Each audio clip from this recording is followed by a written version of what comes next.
ayo padha ngaturaken puji syukur dhateng Gusti Allah Subhanahu wa taala ingkang sampun maringi rahmat sehingga kula lan panjenengan sedaya saged nglempak wonten papan punika kanthi sehat walafiat.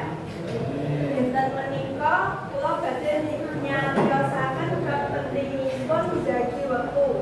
Para rawuh, wektu punika hadiah saking Gusti Allah ingkang paling regeng.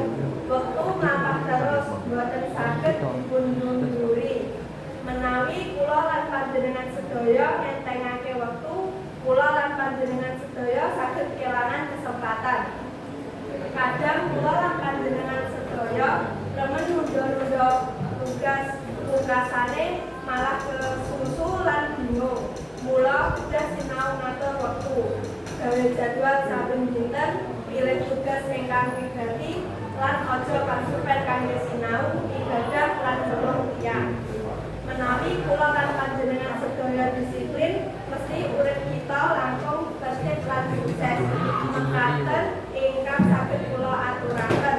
Mugi kula lan panjenengan sedaya tansah eling lan ngajeni wektu.